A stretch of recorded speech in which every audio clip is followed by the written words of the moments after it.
احمد عبید صاحب، بات یہ ہو رہی ہے کہ جو قاہرہ صاحب فرما رہے ہیں اور مصدق صاحب کی چلے آپ بات نہ مانیں. قاہرہ صاحب کہہ رہے ہیں کہ دیکھیں ہمارا سیاسی قد کم ہوا، پولیٹیشنز کی سپیس کم ہوئی، پارلیمنٹ کا وقار کم ہوا. You can not blame Shehbaz حکومت only for that. Imran Khan صاحب اس میں بدستور موجود ہے جب انہوں نے پارلیمنٹ کو مینج کروایا ایجنسیوں کے ذریعے اور ایک الیکٹڈ پرائم منسٹر کو گرایا گیا. میں نواز شریف صاحب کی بات کر رہا ہوں. تو آپ سب اس حمام میں ایک جیسے ہیں. تو اب اس سے آگے جانے کے لیے سر تو انقلاب تو وہ کہہ رہے آ نہیں سکتا کیونکہ لاکھوں کروڑوں لوگ تو آپ کے ساتھ نہیں ہیں سڑکوں پہ عمران چھڑوانے کے لیے. تو political dialogue is the only thing. اسی طرح آپ اپنی کے پی کی حکومت بھی بچا سکتے ہیں، اسی طرح شاید آپ عمران کو بچا لیں، حالانکہ مجھے لگتا نہیں کہ ابھی جو پالیٹکس چل رہی ہے عمران خان کی رہائی ممکن ہے. جی اویس صاحب چینج کریں سٹینس. دیکھیے قاہرہ صاحب نے اصولی بات درست کی. سوال یہ ہے کہ یہ جس طرح سے آ کے بیٹھے ہوئے ہیں، یہ انڈیپینڈنٹلی اگر یہ کوئی ایک سٹیپ بھی لینا چاہے نا تو یہ بات اب تک کہیں پہنچ چکی ہوتی. اور اس کی بہت بڑی مثال آپ کو میں نے بتائی تھی کہ دسمبر کے اندر پہلی دفعہ جب پولیٹیکل ڈائلاگ شروع ہوتے ہیں تو پہلے تو جو ہی ٹیم اناؤنس کی عمران خان نے اڈیالہ جیل میں، آپ نے سارے کے ساری ٹیم کے لوگ جو ہیں گرفتار کر لیے. پھر ان کو رہا ہوا. پہلی میٹنگ ہوئی، اچھے ماحول میں ہوئی. 2 جنوری نیکسٹ ڈیٹ فکس ہوئی کہ 2 جنوری کو اگلی بات ہوگی. آپ نے 2 جنوری کو بغیر کسی ریٹرن مطالبات کے یہ لوگ وہاں گئے اور بڑے اچھے طریقے سے بات چیت ہوئی اور انہوں نے کہا کہ آپ تحریری مطالبات لے آئیں.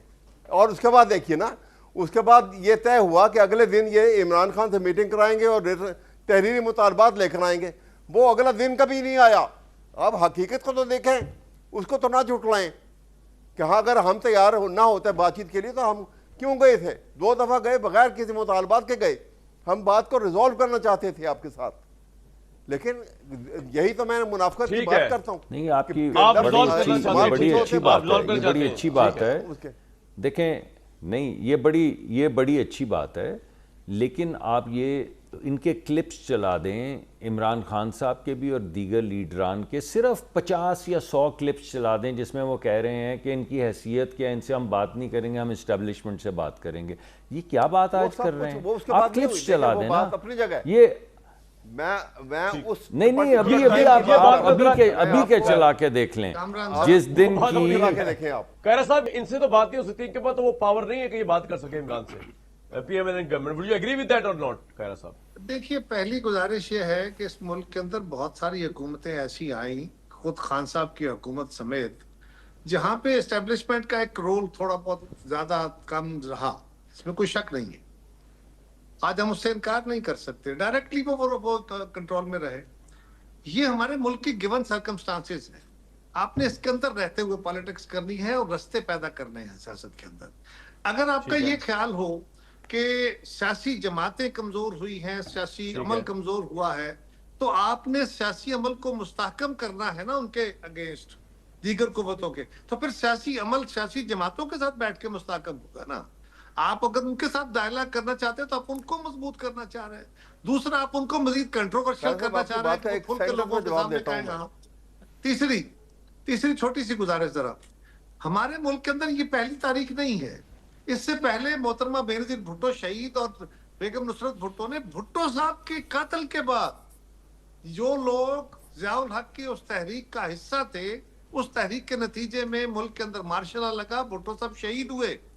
وہ جو کہتے تھے ہم کوہالہ کے پل پہ بھٹو کو پھانسی لگائیں گے، ان کو بھی ساتھ ملا کے ایم آر ڈی بنائی تھی کہ اس ملک کے اندر جمہوریت بحال ہو سکے، ہم آگے بڑھنے کے راستے پیدا کر سکیں، ہم جمہوریت آپ نے پولیٹیکل وہ دکھایا. بالکل ٹھیک ہے. اس کا راستہ پیدا کرنا ہوگا. پوائنٹ آ گیا. باقی کامران اویس صاحب کوئکلی آپ کیا کہنا چاہ رہے ہیں قاہرہ صاحب سے؟ الزام اور رد الزام. سر پوائنٹ آ گیا آپ کا، وہ تو مشکل. میں قاہرہ صاحب کو جی قاہرہ صاحب جی ایک سینٹنس جتنے میں صرف یہ کہنا چاہ رہا ہوں قاہرہ صاحب کے جواب میں، چلے جائیں اس کا کوئی سلوشن نہیں ہے. آپ نے وے فارورڈ دینا ہے. اور پارلیمان کے اندر اسپیکر کا آفس جو ہے سولوشن کوئی نہیں ہے. قاہرہ صاحب اویس صاحب کی بات سن لیں.